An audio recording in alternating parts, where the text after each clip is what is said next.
ओम श्री साई राम। साई सचित्र अध्याय 6। रामनवमी उत्सव व मस्जिद का जीर्णोद्धार। गुरु की कर स्पर्श की महिमा। रामनवमी उत्सव, उसकी प्राथमिक अवस्था और रूपांतरण एवं मस्जिद का जीर्णोद्धार।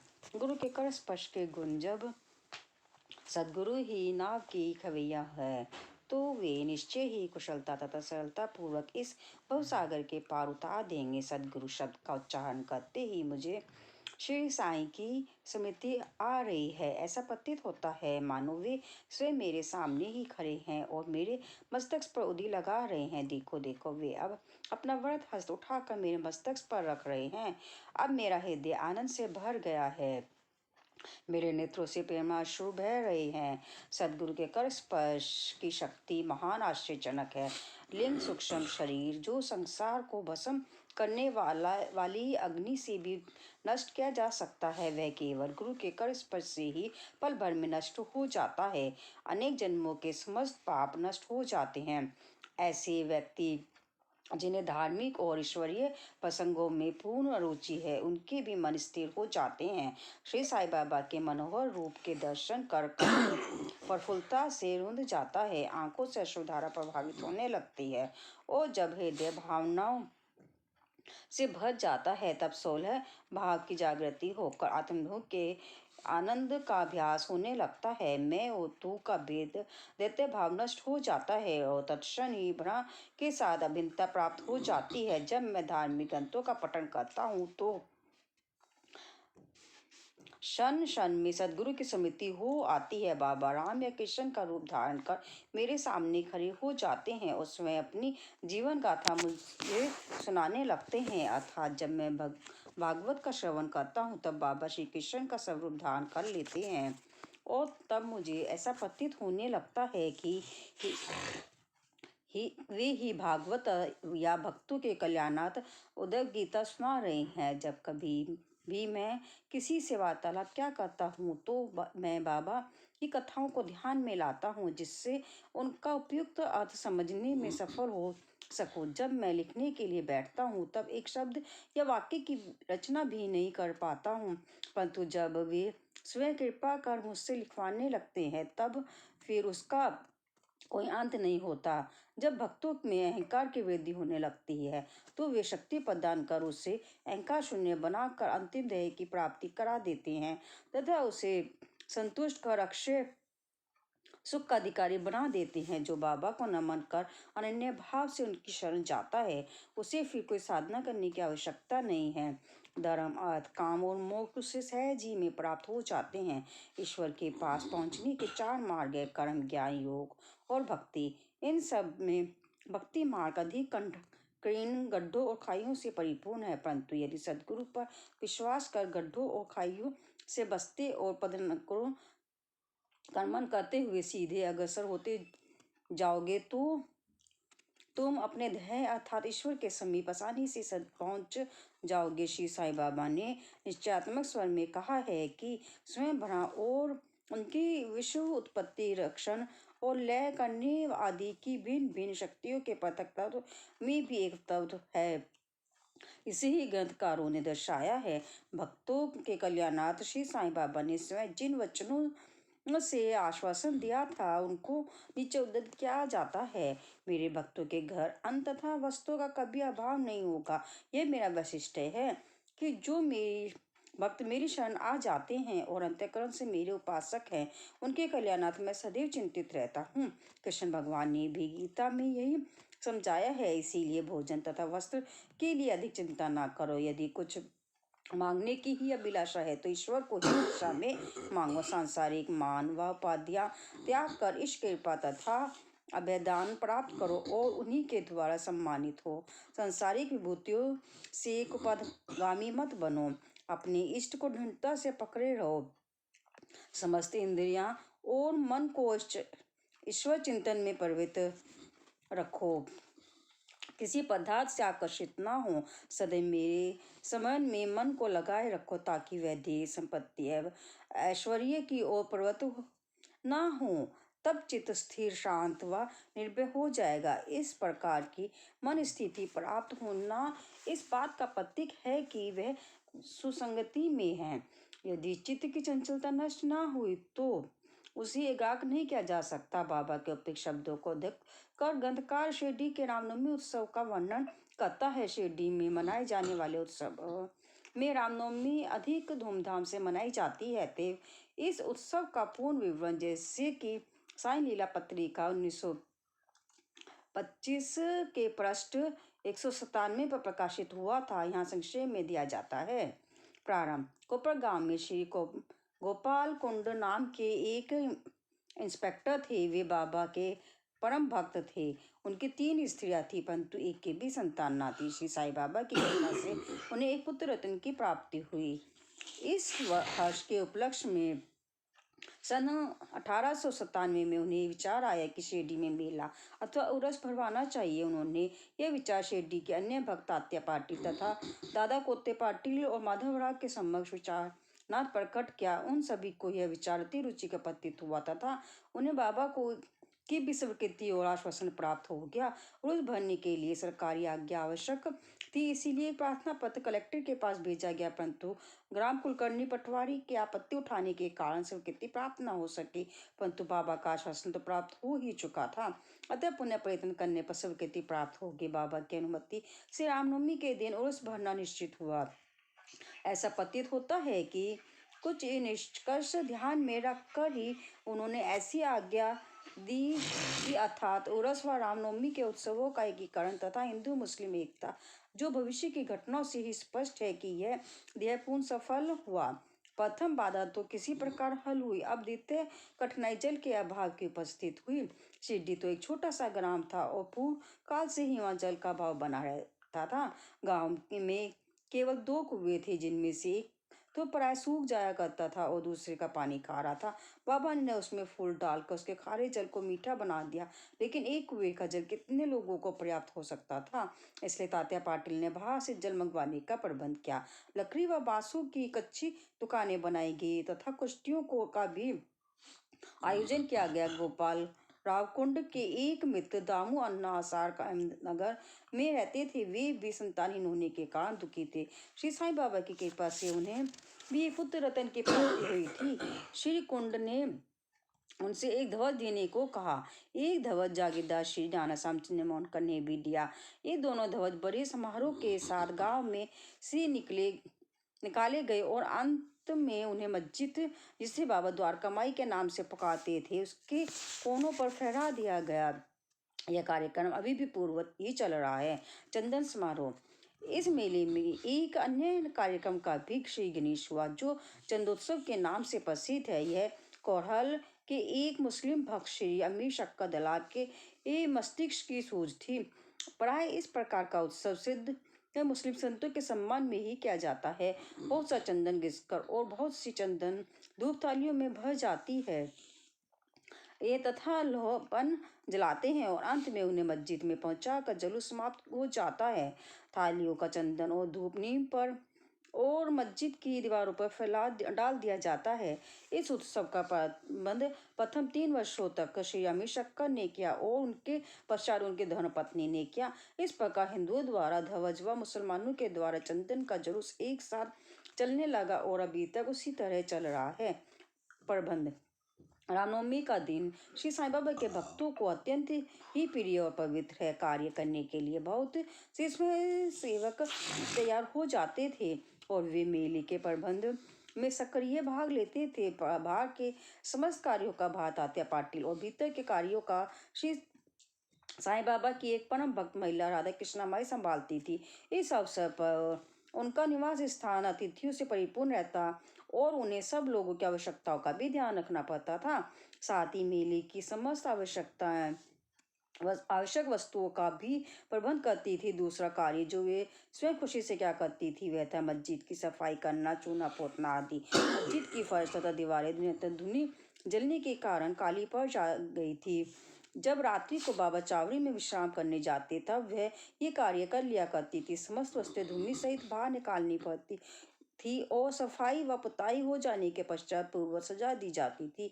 बाबा का अत्यंत प्रिय कार्य गरीबों को भोजन कराना भी इसी कार्यक्रम का एक अंग था। इस कार्य के लिए वृहद भोजन का आयोजन किया जाता था और अनेक प्रकार की मिठाइयाँ बनाई जाती थी। यह सब कार्य राधा कृष्ण माई के निवास स्थान पर ही होता था। बहुत से धनंजय व श्रीमंत भक्त इस कार्य में अधिक सहायता पहुंचाते थे और उसका रामनवमी के त्योहार में समन्वय सब कार्यक्रम इसी तरह उत्तम प्रकार से चलता रहा और मेले का महत्व शनि शनि बढ़ता ही गया। सन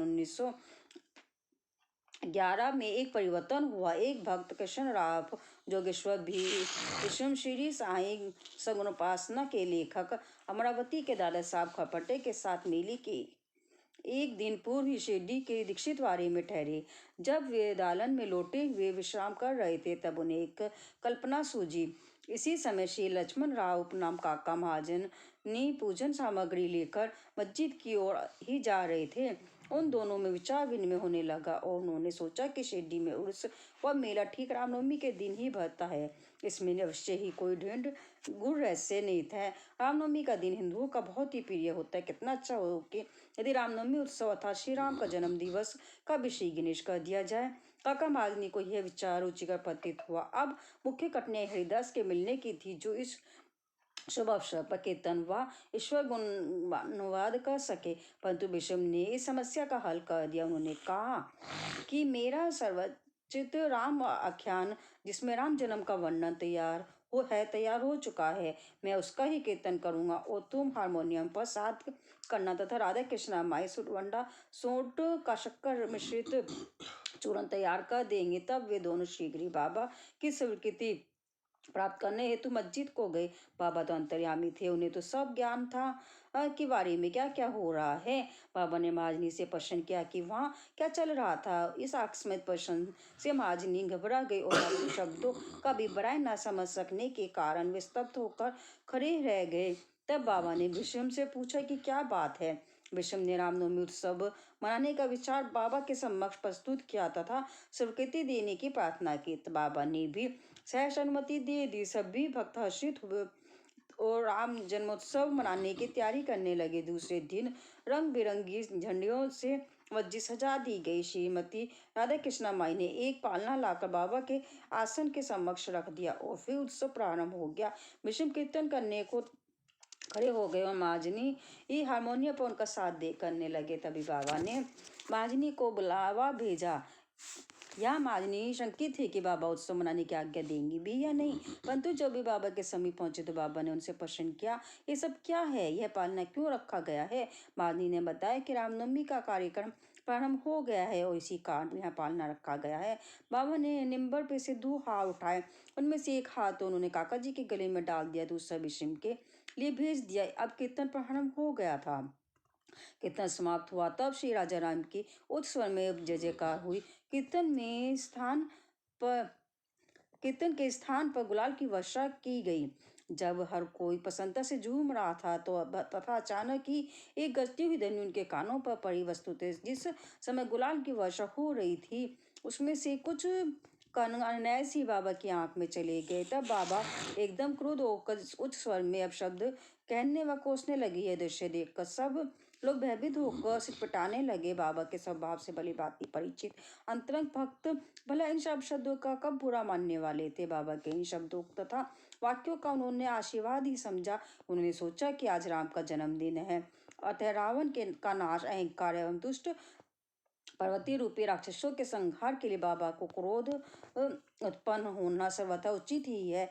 इसके साथ साथ उन्हें एक विदित था कि जब कभी भी शिरडी में कोई नवीन कार्यक्रम रचा जाता था तब बाबा इसी प्रकार कुपित एवं क्रोध हो जाया करते थे। इसलिए वे सब स्तब्ध ही रहे। इधर राधा कृष्ण माई भी भयभीत थी कि कहीं बाबा पालना न तोड़ फोड़ डाले, इसलिए उन्होंने काका महाजनी से पालना हटाने के लिए कहा, परंतु बाबा ने ऐसा करने से उन्हें रोका। कुछ समय पश्चात बाबा शांत हो गए और उस दिन की महापूजा और आरती का कार्यक्रम निर्विघ्न समाप्त हो गया। उसके बाद काका महाजनी ने बाबा से पालना उतारने की अनुमति मांगी, परंतु बाबा ने अस्वीकृत करते हुए कहा कि अभी उत्सव संपूर्ण नहीं हुआ। अगले दिन गोपाल काला उत्सव मनाया गया, जिसके पश्चात बाबा ने पालना उतारने की आज्ञा दी। उत्सव में दही मिश्रित पोहा एक मिट्टी के बर्तन में लटका दिया जाता है और कीर्तन समाप्त होने पर वह बर्तन फोड़ दिया जाता है और प्रसाद के रूप में वह पोहा सब में को वितरित कर दिया जाता है। जिस प्रकार श्री कृष्ण ने ग्वालों के साथ किया था, रामनवमी उत्सव इसी तरह दिन भर चलता रहा। दिन के समय दो ध्वजों का जुलूस और रात्रि के समय चंदन का जुलूस बड़ी धूमधाम और समारोह के साथ निकाला गया। इस समय के पश्चात ही उर्स का उत्सव रामनवमी के उत्सव में परिवर्तित हो गया। अगले वर्ष सन 1912 में से रामनवमी के कार्यक्रम की सूची में वृद्धि होने लगी। श्रीमती राधा कृष्ण माई ने चैत की प्रतिपदा से नाम सप्ताह प्रारंभ कर दिया। लगातार दिन रात 7 दिन तक भागवत नाम लेना नाम सप्ताह कहलाता है। सब भक्त इसमें बारी बारी से भाग लेते थे। वे भी प्रातःकाल सम्मिलित हो जाया करती थी। देश के सभी भागों में रामनवमी का उत्सव मनाया जाता था। इसलिए अगले वर्ष हरिदास के मिलने की कठिनाई पुनः उपस्थित हुई, परंतु उत्सव के पूर्व ये समस्या हल हो गई। 5-6 दिन पूर्व ही महाजनी की बाला बुआ से अकस्मात भेंट होगी। बुआ साहब आधुनिक तुकाराम के नाम से प्रसिद्ध थे और इस वर्ष कीर्तन का कार्य उन्हें ही सौंपा गया। अगले वर्ष सन 1913 में श्री हरिदास सतारा जिले के बाला बुआ साताकर के बहु प्रसिद्ध कवटे ग्राम में प्लेग का प्रकोप होने के कारण अपने गांव में हरिदास का कार्य नहीं कर सकते थे। इस वर्ष वे शिरडी में आए। काका साहब दीक्षित ने उनके कीर्तन के लिए बाबा से अनुमति प्राप्त की। बाबा ने भी उन्हें यथेष्ट पुरस्कार दिया। सन 1914 में से हरिदास की कठिनाई बाबा ने सदैव के लिए हल कर दी। उन्होंने यह कार्य स्थायी रूप से दासगणु महाराज को सौंप दिया। तब से वे इस कार्य को उत्तम रीति से सफलतापूर्वक विद्वतापूर्वक लगन से निभाते रहे। सन 1912 से उत्सव के अवसर पर लोगों की संख्या में उत्तरोत्तर वृद्धि होने लगी। चैत्र शुक्ल अष्टमी से द्वादशी तक शिरडी में लोगों की संख्या में इतनी अधिक वृद्धि हो जाया करती थी मानो मधुमक्खी का छत्ता ही लगा हो। दुकानों की संख्या में बढ़ती हो गई। प्रसिद्ध पहलवानों की कुश्तियां होने लगी। गरीबों को बृहद स्तर पर भोजन कराया जाने लगा। राधा कृष्ण माई के घर घोर परिश्रम के फलस्वरूप शिरडी को संस्थान का रूप मिला। संपत्ति भी दिन प्रतिदिन बढ़ने लगी। एक सुंदर घोड़ा, पालकी, रथ और चांदी के अन्य पदार्थ, बर्तन, पात्र, शीशे इत्यादि भक्तों ने उपहार में भेंट किए। उत्सव के अवसर पर हाथी भी बुलाया जाता था। यद्यपि संपत्ति बहुत बड़ी, परंतु बाबा उन सबसे सदा निरपेक्ष ही रहते थे। वे सदैव उसे अपेक्षा की दृष्टि से देखते और सदैव की भांति ही साधारण वेशभूषा धारण करते थे। यह ध्यान देने योग्य है कि जुलूस तथा उत्सव में हिंदू और मुस्लिम दोनों ही साथ साथ कार्य करते थे, परंतु आज तक न उनमें कोई विवाद हुआ और न ही कोई मतभेद। पहले तो लगभग लोगों की संख्या 5,000 से 7,000 के लगभग ही होती थी, परंतु किसी किसी वर्ष तो यह संख्या 75,000 तक पहुंच जाती थी। फिर भी ना कभी कोई बीमारी फैली और न ही कोई दंगा ही हुआ। मस्जिद का जीर्णोद्धार। जिस प्रकार उर्स या मेला भराने का विचार प्रथमतः श्री गोपाल कुंड को आया था, उसी प्रकार मस्जिद के जीर्णोद्धार का विचार भी प्रथमतः उन्हें ही आया। उन्होंने इस कार्य के निमित्त पत्थर एकत्रित कर उन्हें वर्गाकार कराया, परंतु इस कार्य का श्रेय उन्हें प्राप्त नहीं होना था। वह सुयश तो नाना साहब चंद्रगढ़ के लिए ही सुरक्षित था और फर्श का कार्य काका साहब दीक्षित के लिए। प्रारंभ में बाबा ने इन कार्यों के लिए स्वीकृति नहीं दी, परंतु स्थानीय भक्त म्हालसापति के आग्रह करने से बाबा की स्वीकृति प्राप्त हो गई और एक रात में ही मस्जिद का पूरा फर्श बन गया। अभी तक बाबा एक टाट के ही टुकड़े पे बैठते थे। अब उस टाट के टुकड़े को वहां से हटाकर उसके स्थान पर एक छोटी सी गादी बिछा दी गई। सन 1911 में सभा मंडप की भी घोर परिश्रम के उपरांत ठीक हो गया। मस्जिद का आंगन बहुत बड़ा छोटा था, असुविधाजनक था। काका साहब दीक्षित आंगन को बढ़ाकर उसके ऊपर छप्पर बनाना चाहते थे। यथा देवराशि व्यय कर उन्होंने लोहे के खंभे, बलिया व कैंचियां मोल ली और कार्य भी प्रारंभ हो गया। दिन रात परिश्रम कर भक्तों ने लोहे के खंभे जमीन में गाड़े।